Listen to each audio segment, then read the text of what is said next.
Water bills skyrocketing across the district by hundreds of dollars a month. And it's not about a leak. It's a multi-billion-dollar project, and D.C. Water is making you pay for it. Now, we understand their dilemma, right, but it's hard. It's really hard on us. So customers reached out to the News 4i team, and our team started digging into whether some of these people are being charged unfairly. Yeah, investigative reporter Jody Fleischer is here now with what she uncovered. Jody? Well, we first heard about this from a local pastor who says his church can't afford its growing water bills. They're using the same amount of water, but their bills have jumped from $150 a month to $900 a month. We found the faith community, which survives largely on your donations, has shelled out millions just for these fees.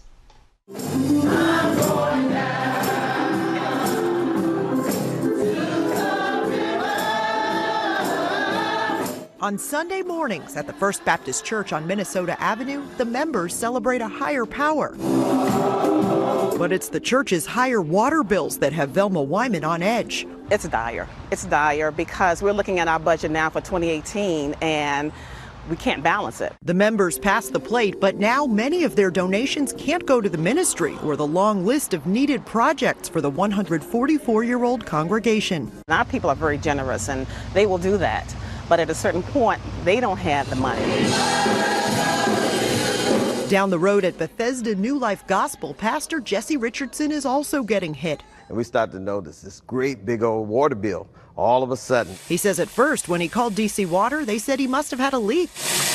They came by and they checked all the plumbing, and one of the deacons happened to look at the itemized bill and say, hey, wait, what is this? It's called the Clean Rivers Impervious Area Charge, or IAC, and it's listed on every DC water bill to pay for the building of large underground tunnels to keep sewage and stormwater from flooding our rivers. But when the News 4i team was flooded with complaints from across the district, we took a look at the numbers. They gave absolutely no thought to how the process or how much they would charge.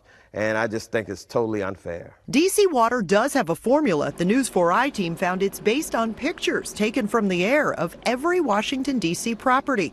Those photos are used to calculate the square footage of the buildings and any areas of concrete like sidewalks or parking lots. The thinking is the properties with the most concrete would contribute the most stormwater runoff and should pay more. Some churches in our least affluent communities are paying the most, like close to $50,000 in a Ward 8 church. How does that even make sense? The Archdiocese of Washington says its member churches are at a breaking point. The same is true for synagogues and mosques, where the main source of income is donations. And congregants who live in the district are also paying the fee on their own water bills at home. So it's not fair. Some people are paying it twice or 3 times if they happen to own a business. For months, the News 4i team filed records requests and crunched the numbers. We found the district's faith-based community has already paid more than $11 million just in Clean Rivers fees. When the charge first started in 2009, it was so small no one really noticed. Now, some churches pay $6,000, $9,000, even $12,000 a month just for that fee. It makes me feel that we're being almost robbed or extorted for money. We have to remember, we cannot charge people to come into the church. So we took their concerns to the head of DC Water, George Hawkins. It pains me to explain this to our ratepayers, but it is the hard reality. We have a giant project. It's the biggest public works project in Washington, D.C. since Metro was built. He says one benefit of the current system is it allows DC Water to collect from properties that are only parking lots with plenty of stormwater runoff and no need for regular water service. But he knows the faith community and other nonprofits are hurting. It is definitely something of great concern. What do you say to those ratepayers who are small and have no way to raise that money? One of the challenges we have in the district, perhaps more than most cities, is an enormous number of our customers are nonprofit. Government is nonprofit. And some nonprofits have no trouble paying the higher bills, so the board would have to consider how to help the ones who can't pay while making sure the ones who can don't get an unnecessary break. Every discount we give to one customer is money we have to raise from everybody else. Which means regular homeowners, local business owners, even the government-owned buildings whose bills are paid with your tax dollars will all make up the difference. We look at every option, and there aren't that many, unfortunately. Someone's got to pay the bill. You all say amen? Amen. At Velma's church, members have tried everything they can think of. If we get a heavy rain, it looks like a little river coming through. In 2013, D.C.'s Department of Environment and the Anacostia Watershed Society helped build the church 2 rain gardens and funnel water from their roof. They also replaced a large section of concrete with porous pavers to limit their runoff. The whopping credit on the church's bill, $2.45 off that $420 fee. Oh yeah, you feel good, but your purse doesn't feel good because it's costly. And the I-Team found DC Water actually increased the church's fee instead of lowering it. She says churches could be forced to cut feeding programs, book bag giveaways, even holiday help for the needy. It's hard. It's really hard on us. The federal government mandated that DC Water fix this environmental problem, but critics wonder whether the agency had to build a $3 billion project to do that. Now, the head of DC Water told me the board will thoroughly evaluate whether it can afford to create a hardship exemption for nonprofits like churches. But that probably won't even get considered until sometime next year.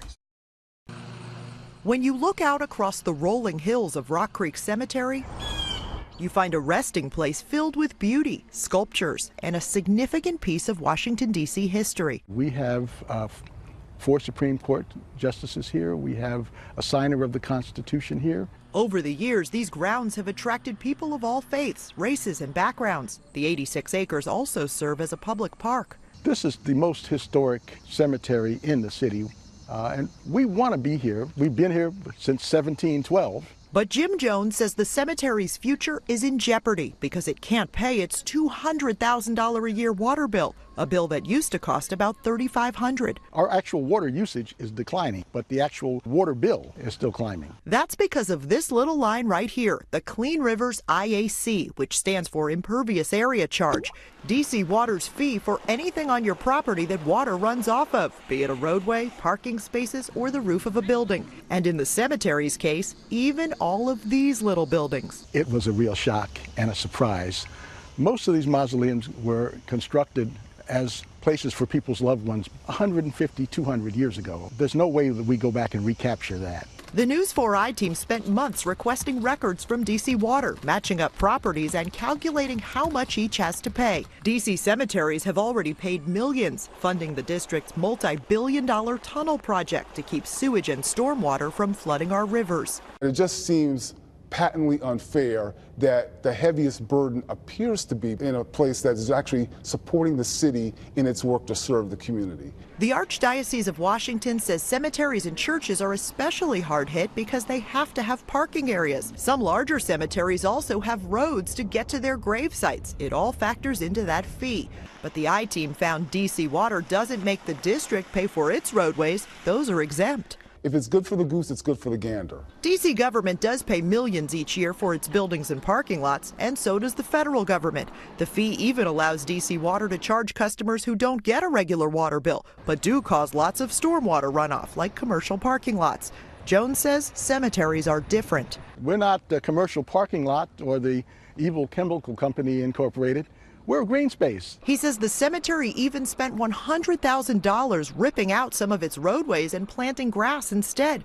But when it appealed to DC Water, an inspector came out and noticed more impervious area, so the fees went up. We were absolutely dumbfounded. We have the largest variety of trees outside of the Arboretum here in Washington, D.C. Speaking of the National Arboretum, that 400-acre sanctuary of public green space pays nearly $400,000 a year in IAC fees, even though it isn't hooked to a storm drain and reuses its stormwater runoff to water the plants. So they feel like they shouldn't have to pay the IAC charge. I mean, do you feel like that's a valid argument? It's an argument that has a point to it. The head of DC Water says if the bills are lowered for cemeteries and the Arboretum, the rest of the city's customers would have to make up the difference because that massive tunnel project isn't getting any cheaper. We're going to evaluate various options of what we could or should do.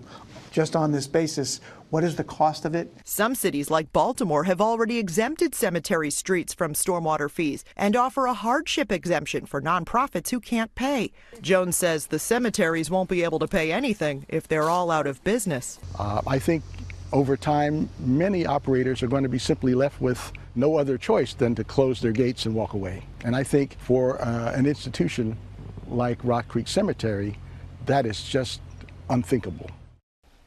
For months, the I-Team has been investigating complaints about the Clean Rivers program and the fee to pay for it. It's on every water bill in the district, and it grows every year.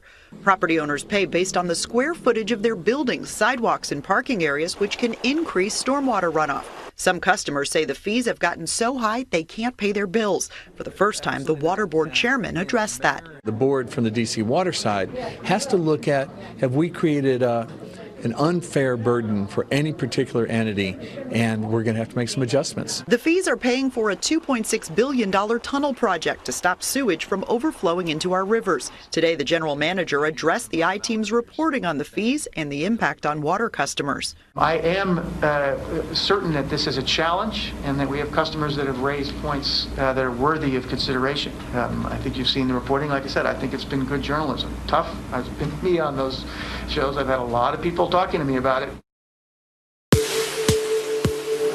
As the rain pours down, the water piles up, running off of parking lots and sidewalks, filling the district's storm drains and sewers. But not from this property, says Chandra Hardy. This part flows down directly into that green area over there. The retiree also showed the News 4 I-Team how the water from her downspouts is redirected into drains that connect to her septic system. Her home doesn't get a sewer bill because she doesn't use the sewers, but her water bill is still nearly $400 a month. It is quite a lot of money. And nearly 90% of that bill comes from one fee. It's called the Clean Rivers IAC, and it's supposed to charge for the stormwater runoff your property creates, based on the square footage of your rooftops, roadways, and parking areas that do not absorb water. They're charging a fee, and they're perfectly right to do that if you're overburdening the system. But Chandra says she isn't. This letter from an engineering review clearly says her property is not connected to the DC sewer system or the city storm drains. But she says DC Water ignored that argument when she took her case to a hearing officer last year. And she lost, even though the agency's own website says the fee is based on a property's contribution of rainwater to the district sewer system. It is a ridiculous burden on an issue which is quite clear. Todd Boley had the same thought when the ball was in his court. This is his backyard, with the weeds growing up through the porous surface. This court requires water on it to be playable. He too has an engineering report and letter from the company that manufactures the court. It was more permeable than normal backyard grass. But the same DC Water hearing officer who ruled against Chandra ruled against Todd too. To get it fixed is pretty hopeless. I mean, it's very difficult. So the News 4 I-Team requested the records and didn't find one customer who appealed their IAC fees and won. DC Water says that tennis courts, by definition, are impermeable. So it doesn't matter if I show that it's permeable, because the hearing examiner can't change the rules. DC Water did finally agree to settle and lower Todd's future bills, but not before he spent 2.5 years and thousands of dollars fighting. Well, of course it seems silly, but you know, what can you do? Carol O'Claricon says DC Water can do a lot, and she said it 5 years ago in this report for the Brookings Institution. She wrote that DC Water's customers will notice the impact since the fees increase exponentially every year. I think you have to ask if this is sustainable. Can you keep going like this? Well, and is it fair to the ratepayers? Of course it's not fair. She raised several possible concerns with the present IAC structure, noting that DC Water should explore whether the square footage alone is sufficiently related to runoff levels. What kind of traction did it get? Not a lot. I was kind of disappointed. But it's then it was maybe a nerdy issue. Now it's a pocketbook issue. And a big one, a $2.6 billion tunnel project, Washington, D.C.'s answer to a federal mandate that it stop overflows of sewage and wastewater into our rivers. We have to raise some serious questions about whether there's the capacity in the district to pay for this. After the News 4 I-Team exposed the impact the IAC fees are having, DC Water announced it would examine the fairness of the current rate structure. Some churches told us they'll have to cut community programs to afford water bills in the thousands. And the district's most historic cemetery says it could have to shut down. Every discount we give to one customer is money we have to raise from everybody else. It's a painful reality for what is necessary. to improve our system. The head of DC Water says properties that are mainly green space, like cemeteries or the National Arboretum, might deserve a break. The Arboretum spends about $400,000 a year on IAC fees and is not hooked into the city storm drains, just like Chandra Hardy. I just would like this issue ended because it's illogical. This bill is designed to alleviate some of that financial hardship. DC Councilman Brandon Todd represents Ward 4, home to Rock Creek Cemetery, the district's oldest, and the subject of a News 4 I-Team investigation, which exposed how their water bill had grown to $200,000 a year, even though they were using less water. 4 Supreme Court justices are buried there, and there's so much history, and we would hate to see their doors closed. And so certainly it's incumbent upon us in the city to do what we can to help them. Most of the bill is actually a DC Water fee called the Clean Rivers Impervious Area Charge. It's based on the square footage of the property that's made of concrete or other surfaces likely to increase stormwater runoff, like rooftops and sidewalks. Todd's proposal would exempt private roads and parking lots from the calculation that determines how much each customer has to pay. This couldn't be a better beginning to what will undoubtedly be a long process.